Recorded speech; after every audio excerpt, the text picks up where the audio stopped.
Welcome back to Record. I'm sitting here with Ryan Hamachek, the Director of Wellness and Health Promotion, and Andrea Katahira, the AVP of Institutional Equity and the Title IX Coordinator. Did I get your titles correctly? Yes. Awesome. So we're here to kind of talk about mandate reporting and what exactly happens if someone does experience sexual assault or sexual misconduct.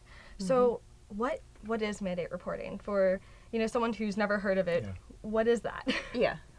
Well, first of all, if I can just change the language a little bit. Absolutely. We don't in practice use the term mandated reporting.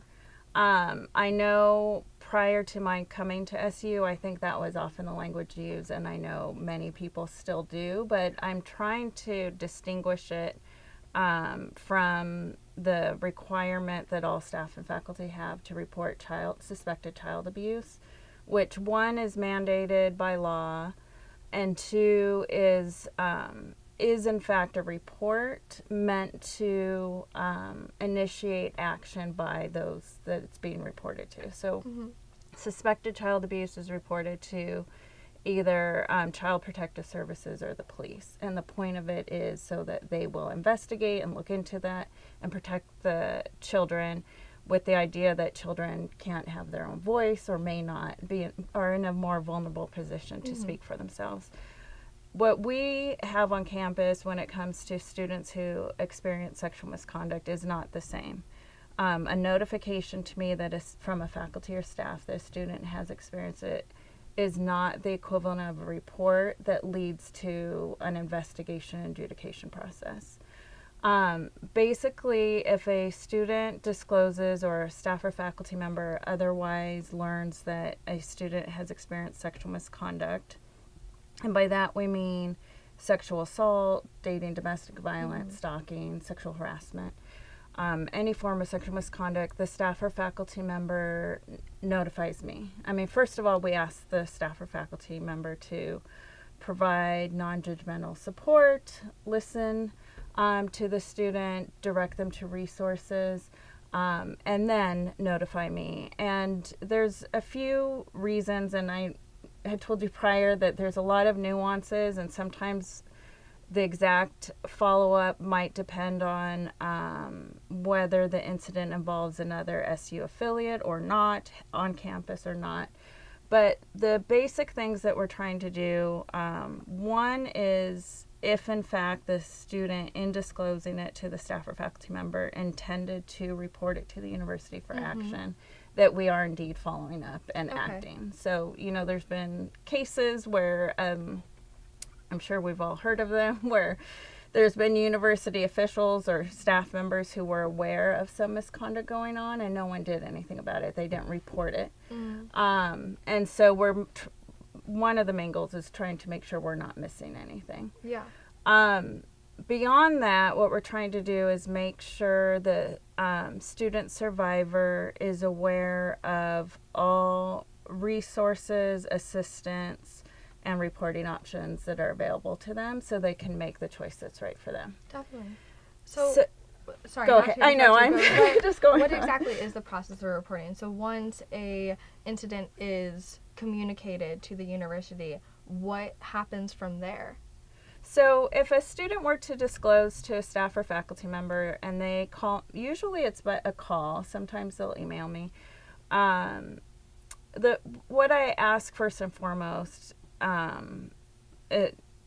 it's very, I don't think it's happened that there's, like the incident just happened, it's an emergency situation. If it was, that would be the first thing we would be dealing with, is what immediate steps need to be taken. But usually, first and foremost, what I'm asking is, did you provide the student all of the resources? And specifically, we have a resource sheet that kind of outlines all of the options.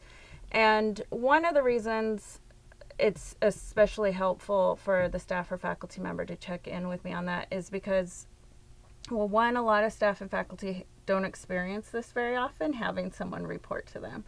And even though they may know of all the resources in the moment, they may not think of them all, or they might have known about the sheet and they're like, oh yeah, I forgot to do that. The other thing is, even though a lot of our resources are fairly obvious, like public safety, CAPS, campus ministry, student health center, the university assistance that we can provide isn't one people think of very often. And what I mean when I say university assistance is, so first of all, overall, our goal is to support the students' health and well-being, and to accommodate them or assist them in ways that will allow them to continue their education here at SU. Okay. You know, oftentimes students who experience sexual misconduct, their education can get derailed in some way. Yeah. So when I talk about assistance, a large part of that is academic accommodations, like excused absences.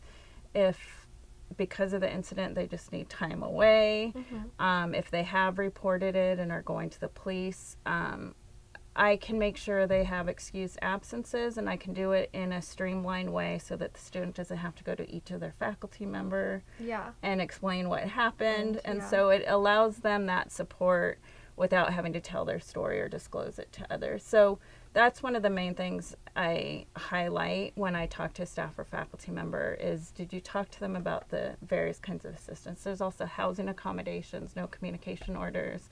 Sometimes work accommodations are appropriate. And that's very personalized, the kind of assistance we can provide. So that's usually another piece I'm emphasizing. Definitely. And could we speak a little bit about what other resources are here on campus for a student who has experienced some type of, abuse? Yeah, so one of the things that I'll offer, in addition to the things that Andrea mentioned, are some of the peer supports that we have on campus. So one of those is through wellness and health promotion through the student organization, the Health and Wellness Crew. So they are a group of students who are trained to respond to lots of things related to health, but specifically each year we bring in Harborview Center for Sexual Assault and Traumatic Stress to train them on how to respond if somebody comes to them and makes a disclosure. We spend a lot of time talking with them about how best to support a student peer-to-peer in that moment, make sure that they would get all those same resources that they would get if they went to any staff person on campus, but sometimes that peer-to-peer conversation is a little bit more comfortable.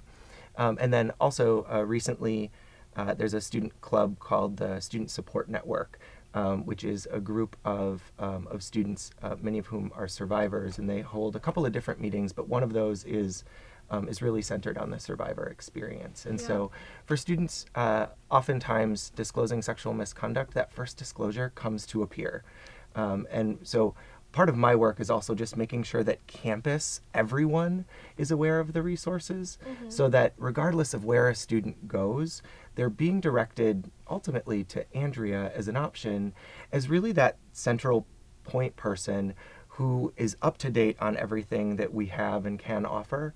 And ultimately, the thing that I appreciate about working with Andrea most is that once a student connects with Andrea, really the decision is theirs in terms of where they want to take things and what next steps might be appropriate for them. Wonderful. Well, thank you too for joining us today.